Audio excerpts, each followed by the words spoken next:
Hello, everyone, and a warm welcome. In this video presentation, I will be exploring essential multiple choice questions, MCQs, with brief explanations from Unit 4, in addition to the MCQs already uploaded on indicators of social development. Dear viewers, you are requested to use Google search or other sources for further conceptual clarity. For MCQs on other topics, don't forget to subscribe to my YouTube channel. Let's attempt to solve important MCQs. Question 1. What is the significance of the gross enrollment ratio, GARE, in education?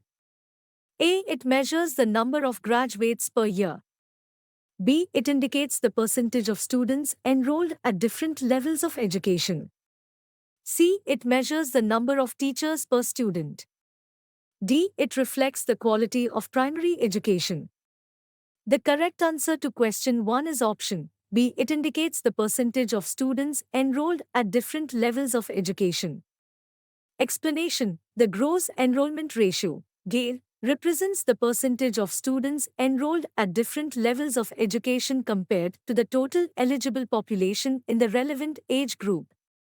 Question 2. Which indicator is used to assess gender equality in employment? A. Female labor force participation rate. B. Gross national income, GNI. C. Export-import ratio. D. Gross fixed capital formation, GFCF. The correct answer to question 2 is option A. Female labor force participation rate. Explanation: the female labor force participation rate measures the percentage of women who are economically active, either employed or seeking employment. Question 3. What does the Human Development Index, HDI, measure? A. Economic growth. B. Gender inequality. C. Overall social development. D. Political stability. The correct answer to question 3 is option C. Overall social development. Explanation: the Human Development Index, HDI, combines indicators such as life expectancy, education, and per capita income to assess the overall level of human development in a country. Question 4. Which indicator measures the proportion of the population living below the poverty line? A. Gross Domestic Product, GDP. B. Human Development Index, HDI. C. Poverty Headcount Ratio. D. Unemployment Rate. The correct answer to question 4 is option C. Poverty Headcount Ratio. Explanation: the poverty headcount ratio measures the percentage of the population living below the poverty line, often defined in terms of income or consumption levels, indicating the extent of poverty in society. Question 5. Which indicator assesses the gender gap in literacy rates? A. Gross enrollment ratio, GALE. B. Gender parity index, GPI. C. Female labor force participation rate. D. Maternal mortality rate.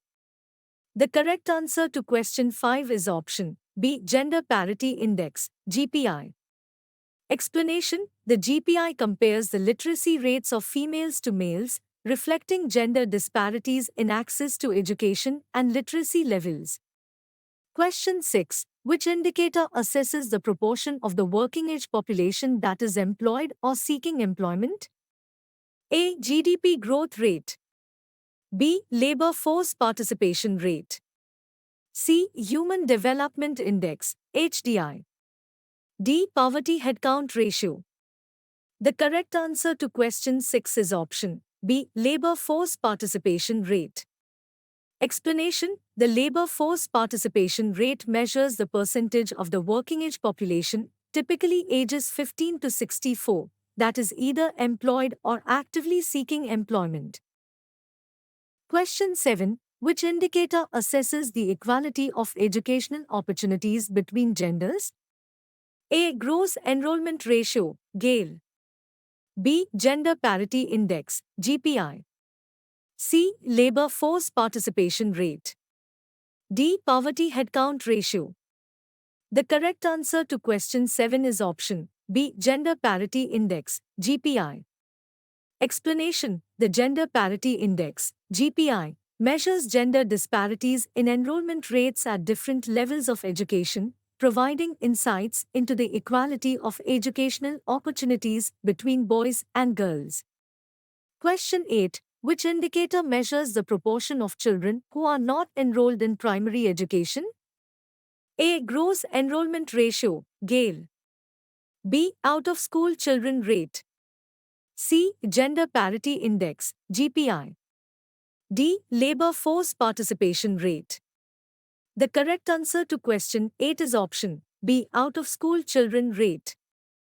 Explanation: the out-of-school children rate reflects the percentage of children who are of primary school age but are not enrolled in primary education, indicating barriers to access or challenges in the education system. Question 9. What does the child sex ratio (CSR) measure? A. Ratio of female to male children below 18 years. B. Ratio of female to male children below 5 years. C. Ratio of male to female children below 18 years. D. Ratio of male to female children below 5 years. The correct answer to question 9 is option B. Ratio of female to male children below 5 years. Explanation: the child sex ratio, CSR, indicates the number of girls per 1,000 boys in the population below 5 years of age, reflecting gender disparities in child survival and care. Question 10. Which indicator assesses the availability of employment opportunities in a country? A. Human Development Index, HDI. B. Unemployment rate. C. Labor force participation rate. D. Gross enrollment ratio, GALE. The correct answer to question 10 is option B. Unemployment rate. Explanation: the unemployment rate measures the percentage of the labor force that is actively seeking employment but unable to find jobs, reflecting the availability of employment opportunities and the health of the economy. Question 11. Which indicator assesses the quality of healthcare services? A. Gross enrollment ratio, GALE. B. Infant mortality rate, IMR. C. Human Development Index, HDI. D. Gender Parity Index, GPI. The correct answer to question 11 is option B. Infant mortality rate, IMR. Explanation: the IMR indicates the number of deaths of infants below 1 year of age per 1,000 live births, reflecting the quality of healthcare services and infant health outcomes. Question 12. What does the life expectancy at birth measure? A. Average number of years a person is expected to live at birth. B. Average number of years a person is expected to work before retirement. C. Average number of years a person is expected to live after retirement. D. Average number of years a person is expected to live after marriage. The correct answer to question 12 is option A. Average number of years a person is expected to live at birth. Explanation: life expectancy at birth indicates the average number of years a newborn is expected to live under current mortality conditions, reflecting overall health and living standards in a country. Question 13. Which indicator assesses the level of income inequality within a society? A. Gross domestic product, GDP. B. Gini coefficient. C. Poverty headcount ratio. D. Human Development Index, HDI. The correct answer to question 13 is option B. Gini coefficient. Explanation: the Gini coefficient measures income inequality within a population, with higher values indicating greater inequality and lower values indicating more equitable distribution of income. Question 14. What does the Human Development Index, HDI, consider to assess overall social development? A. Education, income, and gender equality. B. Healthcare expenditure and life expectancy. C. Urbanization rate and infrastructure development. D. Agricultural productivity and land distribution. The correct answer to question 14 is option A. Education, income, and gender equality.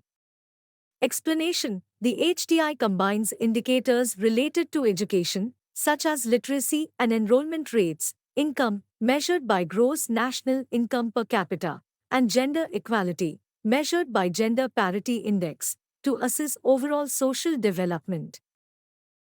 Question 15. What does the term brain drain refer to in the context of social development? A. Migration of skilled professionals from rural to urban areas. B. Loss of skilled professionals to immigration to other countries.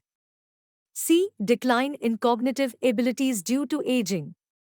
D. Lack of access to quality education for disadvantaged populations. The correct answer to question 15 is option B. Loss of skilled professionals to emigration to other countries.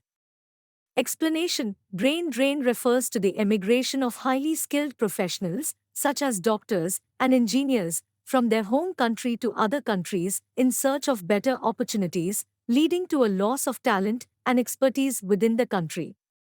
Question 16. What does the term gender-based violence encompass? A. Discrimination based on gender identity. B. Economic disparities between genders. C. Physical, sexual, or psychological harm inflicted based on gender. D. Gender stereotypes in media representation. The correct answer to question 16 is option C. Physical, sexual, or psychological harm inflicted based on gender.